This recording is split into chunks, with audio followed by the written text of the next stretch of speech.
pas si vous me connaissez. Donc moi, je suis Arlène Coutel, déléguée à la protection des données au change. Aujourd'hui, on va parler des cookies, parce que peut-être que vous avez entendu de le RGPD, peut-être ça vous parle, des données personnelles.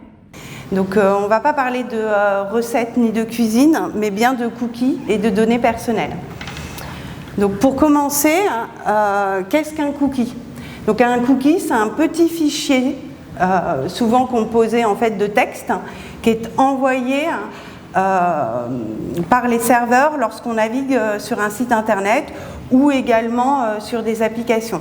Ce petit fichier qui est stocké du coup sur le terminal, il contient un certain nombre de données, diverses données, dont des données à caractère personnel, d'où le fait qu'on s'y intéresse. Vous allez me dire quel est le problème et à quoi ça sert. Donc au départ, le cookie, il est fait pour, principalement quand ça a apparu, faciliter la navigation des internautes. Donc c'était plutôt bénéfique. L'objectif étant effectivement de mémoriser des identifiants, de mémoriser le fait que vous êtes allé consulter tel site internet, que vous avez dans votre panier tel produit. Donc c'est plutôt bénéfice et au profit en fait de l'internaute. La problématique, c'est qu'avec le temps, les cookies ont été quand même détournés de cet usage premier qui était positif, et ils ont permis en fait de tracer la navigation à des fins statistiques. Alors vous me direz c'est pas très grave en soi, mais aussi de profilage. Et c'est là où apparaît le problème au regard des données à caractère personnel, puisqu'effectivement tous ces petits fichiers texte permettent de faire des profils de personnes qui consultent des sites et qui naviguent sur Internet. Et enfin, un troisième problème qui est effectivement apparu avec le temps, c'est que les cookies ont commencé à intéresser les hackers, notamment parce qu'il y a ce qu'on appelle des cookies de session qui contiennent des données d'identification et qui peuvent, à un moment donné, permettre effectivement, une fois qu'on les a récupérés, de réaliser des fraudes. Pour faire simple, on va juste écouter une petite vidéo qui récapitule ça et qui vous explique effectivement à quoi servent les cookies. À quoi servent les cookies et pourquoi ils portent atteinte à votre vie privée ? Les cookies sont des petits fichiers qui sont stockés sur votre ordinateur lorsque vous naviguez sur Internet. Puis lorsque vous allez sur d'autres sites Internet, ces autres sites Internet reconnaissent les cookies et savent les différents sites que vous avez visités préalablement. Il s'agit donc d'informations sur votre navigation, si bien que des personnes que vous ne connaissez pas ont accès à des données qui concernent votre vie privée. Donc voilà, c'est vraiment un petit résumé très simple de ce qu'est un cookie. La problématique, du coup, quand vous naviguez sur Internet, vous vous êtes forcément aperçu que quand vous alliez pour acheter une paire de baskets ou consulter pour un voyage, un hôtel ou autre, souvent quand vous refaites de la navigation par ailleurs sur d'autres sites, eh bien, vous retrouvez des bandeaux publicitaires qui vous incitent à acheter la paire de baskets que vous aviez repérée, mis dans le panier, ou encore des destinations similaires de vacances par rapport au voyage que vous avez consulté. Et donc c'est là effectivement qu'on s'aperçoit finalement qu'il y a des interactions très larges entre d'une part le site que vous-même vous avez décidé d'aller consulter et les données et ce que vous avez fait sur ce site. Et quand vous retournez sur d'autres sites, c'est bizarre parce que effectivement ces autres sites qui n'ont peut-être rien à voir vous proposent finalement des choses en rapport avec votre visite numéro 1. Donc c'est ça, c'est là où on parle effectivement de pistage et de traçage. Quelle est la problématique par rapport à ça et quelle est la conséquence ?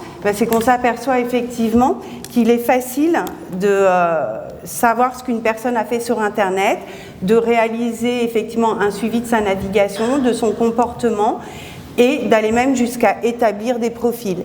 Les conséquences, c'est finalement, on a de la donnée sur potentiellement ce que l'on peut écrire quand on va notamment sur des réseaux sociaux, donc ce que l'on dit, ce que l'on fait sur Internet.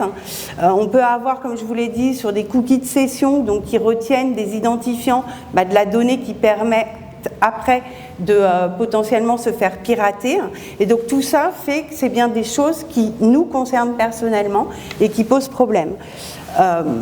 Là-dessus, par rapport aux conséquences, on a souvent l'impression finalement qu'on est pisté et du coup que finalement tout le monde sait tout sur nous. Donc ce reportage, effectivement, il porte sur un téléphone portable, mais le fonctionnement en fait justement de ces petits fichiers là qu'on appelle les cookies, les traceurs, c'est exactement la même chose sur la navigation pour Internet. Donc c'est vrai pour la navigation, mais c'est vrai pour toutes les applications que vous utilisez sur votre téléphone. Quand on voit effectivement que l'application lampe torche, qui est juste pour avoir de la lumière, communique avec un nombre considérable d'intervenants tiers, c'est quand même assez inquiétant. Après, vous me direz, finalement, moi j'ai rien à cacher, donc ça ne me gêne pas. Sauf que quand on est confronté à un piratage ou à la revente de ces données et que par ce biais-là, en fait, on peut nous proposer des contrats à des prix supérieurs en termes d'assurance, par exemple, ou autre, eh bien, c'est problématique, ou des refus de crédit, parce qu'il ne faut pas se leurrer, mais l'accord d'un crédit immobilier est basé sur du profilage, et qu'effectivement, avec toutes ces données-là qui circulent, l'objectif, c'est quand même d'avoir des informations sur les personnes et de s'en servir pour toute entreprise, pour sa propre activité. Alors vous me direz, finalement, je cherche des baskets. Finalement, c'est sympa qu'on me propose des baskets un peu similaires, puis ça se trouve, il y en a une qui me plaît plus qu'une autre, donc pourquoi pas. Mais sauf qu'en fait, la vraie dérive, c'est la discrimination potentiellement à l'égard des personnes, notamment effectivement du fait de la revente de ces données-là à des tiers qui sont intéressés pour adapter derrière leurs prestations et leurs contrats. Donc on le voit bien, et je trouve que le reportage est assez frappant sur le sujet, puisque on le voit effectivement que cette application lampe torche communique avec un nombre considérable de tiers. Donc on voit bien que ça porte atteinte à notre vie privée et que c'est la problématique. De ce fait, il y a effectivement eu du coup la question de se poser est-ce que c'est bon ou est-ce que c'est pas bon, puisque c'est vrai qu'à l'origine les cookies, en tout cas ces traceurs-là, avaient une utilité, faciliter la vie des internautes, donc c'était plutôt positif. Avec toutes les dérives, les systèmes de profilage, la revente et voire les piratages, eh bien, il y a des abus. De ce fait, il y a eu une réglementation qui a été adoptée, donc le RGPD, Règlement européen sur la protection des données, avec effectivement des dispositifs bien précis s'agissant en fait de ces traceurs et de l'usage de ces traceurs. Et de ce fait, la réglementation impose à tout éditeur de site internet d'informer sur l'usage de ces traceurs et de recueillir le consentement des internautes. C'est pour ça qu'en pratique, quand on navigue sur internet, on est confronté à plein de mentions que personne ne lit, même moi, je ne lis pas tout. Mais du coup, c'est quand même assez gênant quand on navigue sur Internet. On s'est tous dit à un moment donné, mais j'en ai marre de ces bandeaux qui apparaissent, à quoi ça sert et pourquoi, et puis j'y comprends rien. Donc l'objectif, c'est quand même de se dire, qu'est-ce qu'on fait? Est-ce qu'on accepte l'usage des cookies ou est-ce qu'on les refuse tous en bloc? La réponse, elle n'est pas si simple. Parce qu'en réalité, comme je vous l'ai dit, les cookies, ils sont parfois positifs. C'est notamment les cookies qui relèvent du site que l'on visite. Souvent, c'est ce qu'on appelle les cookies fonctionnels. Donc ceux-là, je dirais, finalement, c'est pas... c'est facile de les accepter et il n'y a pas spécialement de crainte à avoir. En revanche, c'est la catégorie des cookies tiers, par exemple les cookies Facebook, les cookies Instagram, les cookies X, parce que quand sur un site, il y a les petits logos X, Facebook, etc., eh bien, il faut savoir en fait que le fait d'intégrer ça sur le site internet, fait qu'on a une partie en fait du site de Facebook, je schématise parce que moi je ne suis pas technique, mais on a une partie en fait du site de Facebook ou d'Instagram ou autre qui est intégrée dans le site internet, et de ce fait, ce site-là peut en fait envoyer des cookies et utiliser des cookies. Et donc en fait l'objectif, c'est effectivement surtout de réguler l'usage de ces cookies tiers. C'est pour ça que vous êtes confrontés à tous ces bandeaux. Il y a une pratique vraiment particulière qui s'est développée plus récemment, c'est la pratique, alors je ne sais pas si vous voyez bien, mais c'est la pratique de ce qu'on appelle les cookie walls ou les paywalls. Il faut savoir que derrière les cookies, il y a une manne financière considérable du fait de la publicité. Et donc, avec la réglementation, les gens avaient tendance finalement facilement à refuser les cookies. Et donc, tous ces sites qui vivent de la publicité ont trouvé un autre moyen qui est soit tu veux aller sur mon site, bah, tu acceptes les cookies, comme ça moi je peux revendre les données et me faire des sous, notamment en termes de publicité ou intégrer des pubs, etc. Soit tu payes. Et donc on en est arrivé à la pratique des paywalls, et c'est pour ça que vous avez des sites du type Allociné, surtout les sites aussi de journaux, quand on consulte Le Monde ou n'importe Le Figaro ou autre, on nous propose de payer à défaut d'accepter les cookies. Ces pratiques-là, en fait, c'est ce qu'on appelle du coup les murs de traceurs ou les murs payants. Et donc ça conditionne l'accès du site au paiement d'une somme d'argent ou à l'acceptation d'être pisté. Cette pratique, elle est légale. Alors c'est vrai que la CNIL, la Commission nationale informatique et liberté, qui est le gendarme de la donnée personnelle, avait pris une position plutôt stricte en disant que c'était contraire à la réglementation. Mais bon, le Conseil d'État en a décidé autrement. Et finalement, on ne peut pas interdire par principe ce type de pratique. Par contre, il faut que la contrepartie soit raisonnable. Et donc, il ne faudrait pas, par exemple, que la somme à payer soit énorme. Donc c'est quand même légal.